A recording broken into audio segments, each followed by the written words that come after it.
emergency. Obviously, for me it's a space-time curvature book because it takes you to a certain era in our sort of post-47 history, emergency, etc., etc. But it also takes you to a certain place, which is Delhi, which is some place where we are here at right now. You've grown up throughout in Delhi, so I mean, it's not surprising that you would be interested in doing a book about Delhi, 77, 75, 77. My question is, but I think you go beyond your interest in your place. You also are interested in places which others also claim or belong to. Yeah. I think Delhi Calm proves that because you are interested in, a Bangladeshi writer's understanding of what Bangladesh means to him, what a Pakistani writer, and I can see you sort of being interested in what, sort of a Sicilian's idea of Sicily would be, I mean, they don't have post-colonial, but you can call it post-Godfather world. Mario Puzo will be interviewed and etc., etc. So, sense of place is something that you're... Delhi Calm, I actually tried to do it from an outsider's perspective. All the three characters are actually outsiders who are trying to crack Delhi. Okay. Which you obviously aren't. Which I am not, but I have always lived with so many people I've worked with who are trying to crack Delhi. And for me, that's a very interesting journey, how they crack it. Any city is cracked by outsiders. I mean, Delhi guys do really well in Bombay. Right. And outsiders do really better than Delhiites here. Yeah. So there's a certain fire, there's a certain urgency, there's a certain way, they know the shortcuts, they know the ways to crack it. What you call a Delhi guy is sitting like that and then waiting for good things to happen to him. So for me, that is a very interesting journey, as to how people come and make the city their own. Right. So, and how do they do that? Whether they do that politically, creatively, in terms of trade. For me, that is very interesting. So the characters in Delhi Calm are actually trying to crack Delhi through their own ways. Especially in very interesting times by which. Which is actually which is the mother of all. Which basically when the emergency is declared and people really don't know which side everyone is on. So for me, what is interesting is that there's a certain sense of suspicion and there's no sense of ownership. So I don't really know if you're my friend. I don't know whose side are you on. I don't know when you're peeping on me. And I'm trying to make a living in this city. But as a sort of writer, artist, it also gives you a sort of liberty to sort of explore other people's definition or idea of a city, as well as your own sort of. It's almost like you're looking at people, looking at you, looking at them. So I don't want to sort of focus on Delhi because actually I think you're really good in terms of places, and it just happens that you know Delhi well and you're interested in Delhi right now. But I'm just saying, for me, Delhi seems to be a city which, as you rightly pointed out, almost doesn't have any baggage with it, or I mean, baggage that we understand. And you're looking at Delhi Calm through outsiders who sort of claim it as their own. When this sort of terrible event of democracy suddenly sort of disappearing happens, and how each of these various characters react to it. Yeah. So in a way, it's almost like you use history to tell stories about like 5 or 6 sort of friends. Yes, I mean history is a it's not a crutch. I mean it's a lifeline that actually really interests me to talk about stories. But I really like reading a lot about Delhi. I mean I can read and read and read about Delhi. Sure. And what interests me is that how different people over the times have looked at it and have made it completely a different version than the city could really be, Like, can I just read out one piece? This was Francois Bernier, who was a 17th century travel writer. And he's writing to his governorship in Paris, and this is in 17th century when Aurangzeb is ruling the city, and Bernier really doesn't like the city. I mean, his heart hangs for Paris, But he's still trying to deal with it, say nice things about it, and he begins this piece by saying, "Oh, it's so hot here that even the king doesn't wear stockings," you know. But then Bernier travels to Agra, which is supposed to be more beautiful than Delhi. And by this time, he's really had it. I mean, he can't take the heat, he can't take the dust, he can't take the plebeians there. So he's writing now to the governorship. You did not quit Paris, however, to contemplate the finest, the more magnificent view of the world, for assuredly it may be found at Pont Neuf. Place yourself on that bridge during the day, and what can be conceived more extraordinary than the throngs of people and carriages, the strange bustle, the various objects by which you are surrounded. Visit the same spot at night, and what I fearlessly ask, can impress the mind like the scene you will witness. The innumerable windows of the lofty houses seen from the bridge exhibited their chastened and subdued lights, while the activity and bustle observable in the day seemed to suffer no diminution until midnight.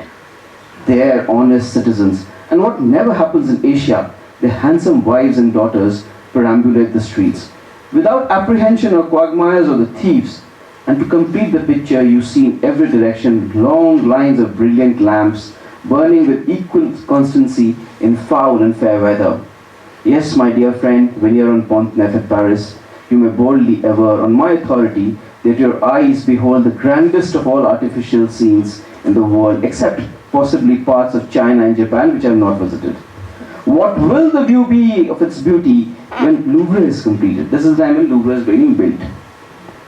Finally, he ends this piece with saying, the view of Constantinople, however, derives its chief beauty from nature, whereas in Paris, everything so nearly so is artificial, which to my mind gives more interest to the view of the latter, because the work of the man so displayed indicates the capital of a great empire, the seat of a mighty monarch. I may indeed say, without partiality and after making every allowance for the beauty of Delhi, Agra and Constantinople, that Paris is the finest, the richest, altogether the first city of the world. You know, for me it's interesting because just a para before and a page later he's moving in Shahjahanabad. He's moving around in Chandni Chowk. So, I mean, sometimes you need to be in another place to sort of wax eloquent about, Woody Allen said that when I'm in New York, I think about Paris, and in Paris, I think about New York. But you know who he filched that from? Pushkin. Oh. Eugene Onegin, he said, like, white Russians go to Italy to be nostalgic about Moscow. So I think, in a sense, I felt that in your SMS, in that SMS picture. It's like both of you are incredibly, obviously it's about your curiosity about how he comes to Paris, how he's negotiating with Paris, but you're also... It's a nostalgia to say the same language, and talk about the... Yeah, and it sort of heightens everything, in the sense like, if you met him probably in, Delhi, obviously he's a Pakistani, so there'll be a certain sort of... It just goes up when you're in this sort of... Totally. And Delhi, I wouldn't even know he is Pakistani, right? So, that interaction would not have happened. Yeah. This is Delhi history. You're also sort of interested, to put it mildly, in politics. I think you come to your sort of brightest and most sort of fiercest when the sort of history and politics mixes. Which is the case in Delhi Calm, it's the case in some of the partition stories in this side, that side also. My question goes back to what you said about your influence and clear love for Amar Chitrakatha, because Amar Chitrakatha, I can now understand in a very sort of psychoanalytical way your sort of understanding and love of history, but that's a really bad tag to have, if my love for history came from... I understand, because I saw pictures of these apsaras with their belly button showing. That doesn't happen in Delhi Calm, no. Not in Delhi Calm, yeah, in Amar Chitrakatha. I know, yeah. No, that's when, but the point I'm trying to make is like, the history part obviously is there, the politics part I was just talking about. What makes you sort of choose history? What makes you? I'll try and make it simpler. Why don't you write about? I mean, there's Amatsita Katha, and there used to be sort of Indrajit comics, Right. which is sort of a superhero action figures, obviously based in a sort of kind of semi-real world. If you remember Bahadur, Badlands of UP. Yeah. So I'm just saying, you are more comfortable, you're more interested in the world that is there, that is here. Yeah. That's because also that speculative fiction has really not been my this thing, and I don't really I've never been drawn much to even the superhero variety. A lanky guy like me, I mean, I don't want to take over the world, and neither do I have this angst to create a superhero who will take over the world. Because I'm a lanky guy. Because I'm a lanky guy. Yeah. But for me, what's interesting is the people around me, and for me, there are so many stories there. The reason I asked you that is, you start, for instance, Delicam with the help interline, and I'm saying it because I'm sort of also interested in myself, in which how real things and made up things, fiction and non-fiction sort of meet, collapse, etc., etc., and you use it to a very large extent, and the help interline, I'll just sort of read it out. It's there are no hard distinctions between what is real and unreal, nor between what is true and what is false. A thing is not necessarily either true or false. It can be both true and false. Politics obviously works in a certain different parameter, because I mean, especially in sort of practical politics, you have to choose between black, white, at least magenta in between. How do you use made up the characters and put them in my take on non-fiction is that it's non-fiction, right? I mean, so even a lot of the things which is like made up can be non-fiction, because they're not really stories. How much do you research, and when do you research is very important. Research, I think, is very critical, but I don't really don't want to get a few things wrong. I mean, in terms of historically or in terms of the facts. So research is extremely critical for me. Yeah. But for me, what in terms of dealing with non-fiction is that I want to take it to that level where I wonder, did this really happen? Right. I mean, so is it really true? I mean, whether even if it's as real, but can it actually go to that level, or whether it's bizarre or speculative or even just pure non-fiction? I mean, I mean, emergency that you talk about in Delicam is one thing. I think it's still sort of, most people here know about it. We don't necessarily have to be around there in Delhi or whatever to experience it and all that, but we are aware of it. I think your piece in, is the right word, piece? What do you guys... Story? What do you guys... Story? Graphic novels? Narrative? Narrative. Okay, narrative. You guys are graphic novella? 149. No, your narrative. Your narrative. Story?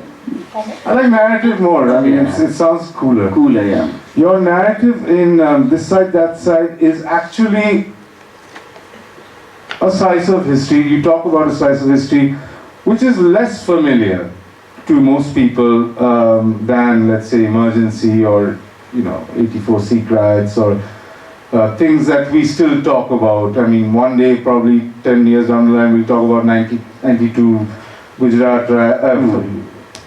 That's 2002 Gujarat riots. I think there's a sort of element of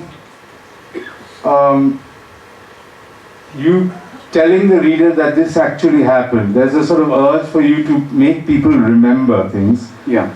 Delicam does it by telling you, this is my take on the remembering.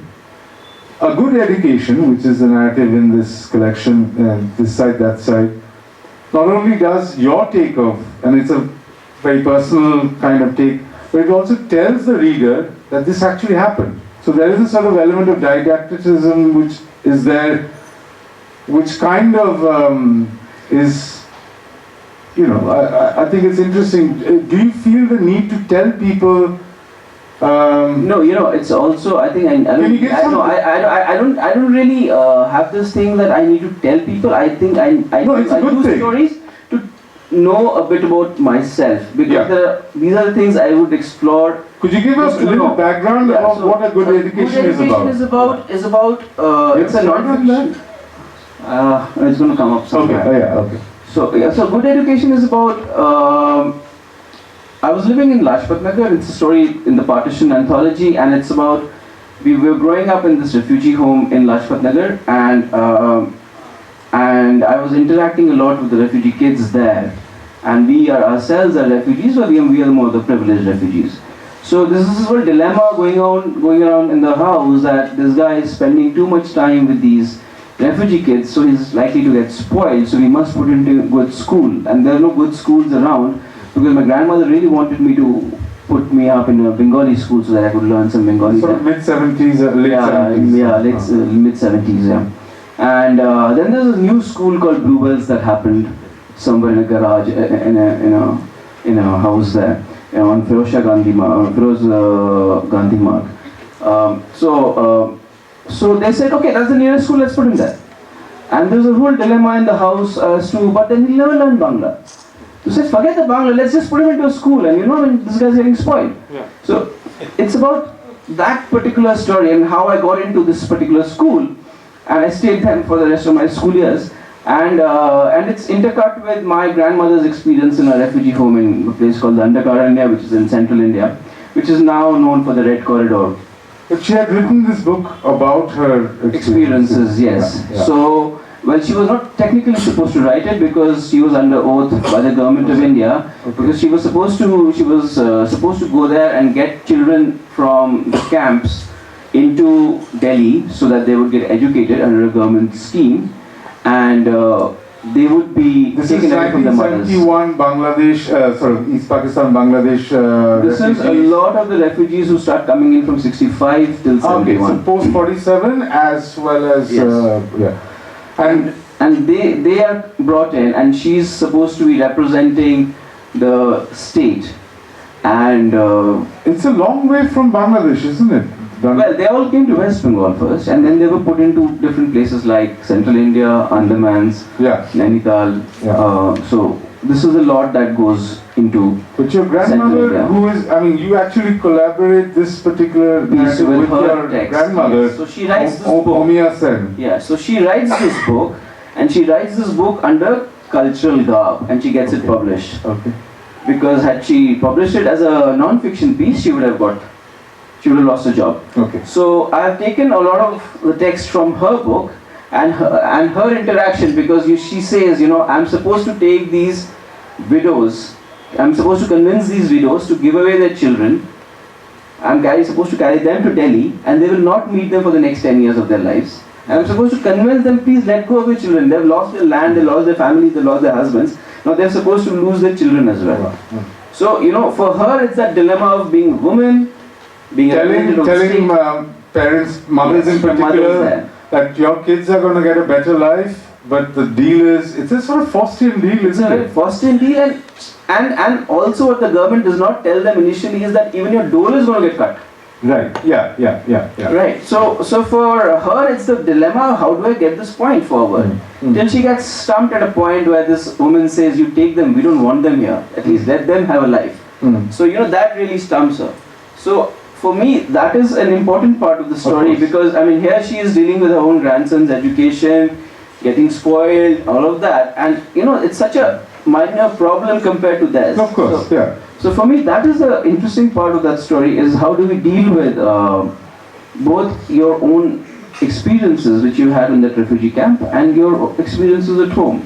So for me, it's interesting to revisit that particular part of history. And it's not that I'm trying to tell people what the Dandakaranya camp is. I think it's also I'm trying to know what the Dandakaranya camp would have been like, because they don't exist anymore. Okay.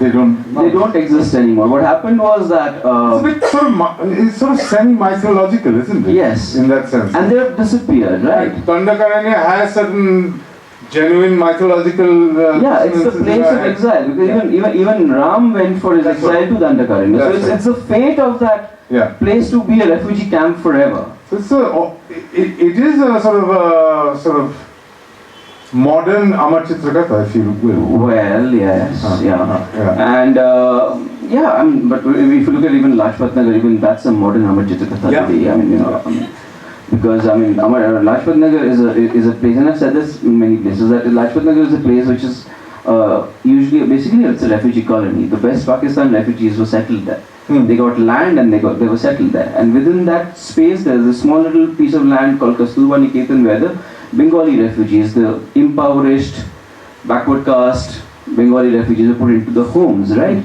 And they demanded their sense of citizenship for 20 years.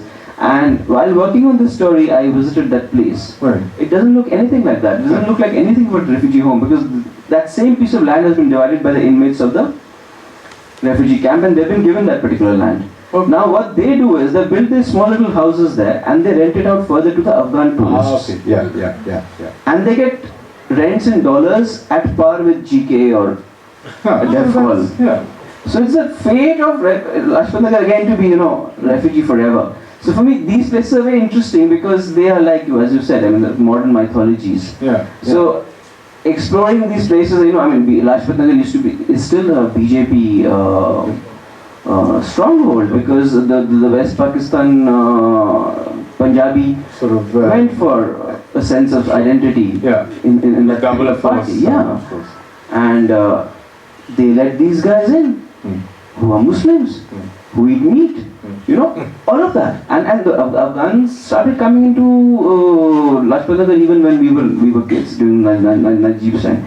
So it's very interesting how these places change the characters of the people, but not the places itself.